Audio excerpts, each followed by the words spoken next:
NZXT Cam. Monitor your games while playing. To learn more about it, check out the description.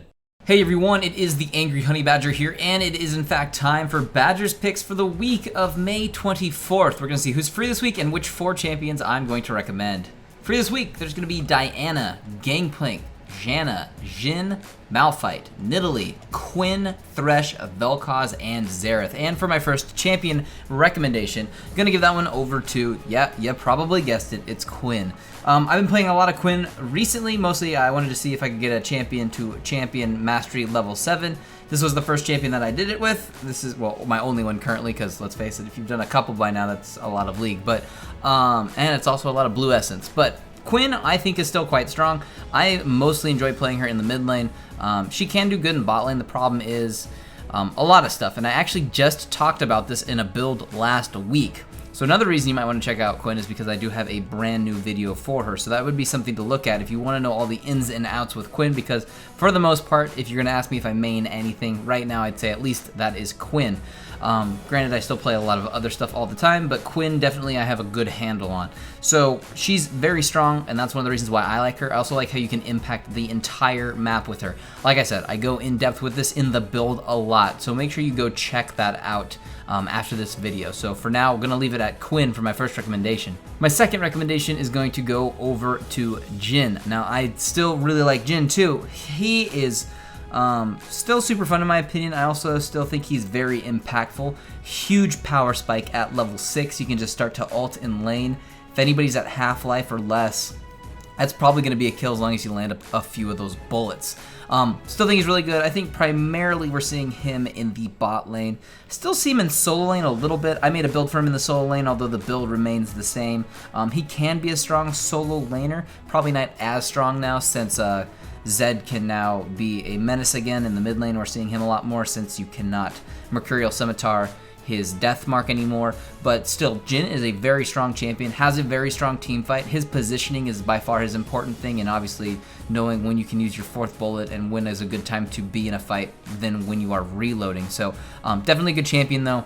A lot of great utility for an ADC as well, despite some of the weirdness in his kit. So definitely going to be giving him my second recommendation to try out this week.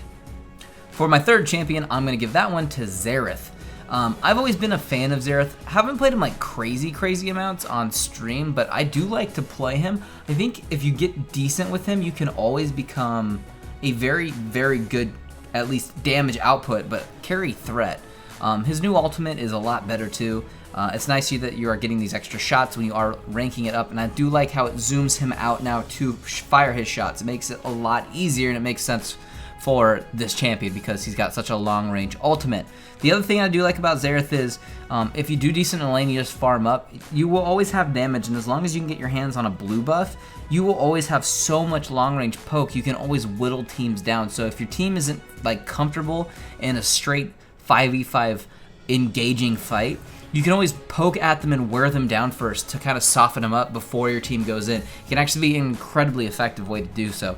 Or if you just really chunk out their ADC quick, or even if you want to start a fight with your ult, it can work really well to just make it like a 4v5. If you chunk someone out so low they have to run away, then your engage potential for your team can arise. So I definitely like him. Good champion, and another strong mid to try out if you haven't had a chance to play him recently. And for my final recommendation for the week, I'm going to give that one over to Gangplank. I like Gangplank as a champion. I've played him a handful, and I do play him in stream. People do watch that. I do really like the whole ramping up to late game style he has. It's very good. The other thing I do like too is, at least recently, or maybe it's changing a little bit, there aren't as many champions like Gangplank in the top lane, in my opinion, that kind of farm it out and then just ramp into like a super aggressive damage dealing threat in the late game. Everybody is like, they want to go hard at levels 1 and 2 in the top lane. I don't know, it's not bad, it's kind of predictable. It's nice to have someone who's a little bit different. Obviously, because of that, he runs into some problems with people who get really aggressive against him. You want to make sure that you play safe. Luckily, you do have oranges, so it's K. But besides that, you need to just, pay attention to what's happening in lane, farm up really well, and essentially you'll outscale just about anybody if you're paying attention to what they're building and how to counter build it, and when you get enough crit and a Trinity Force and an Infinity Edge, you'll pretty much just start one-shotting people with barrels. So still very strong even after all of his nerfs. Just takes a little bit of finesse to get the full damage output from him, but if you don't own him, now's a great time to try him out. Those are the champions that are free this week. Those are the 4 that I'm recommending.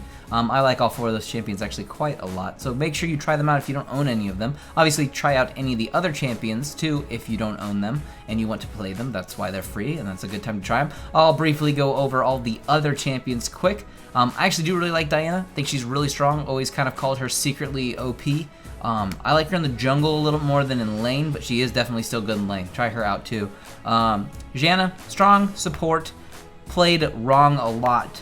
If you're going to play her, just be aware of what you're doing, or else you can really mess things up. Malphite, pretty standard when it comes to a tank.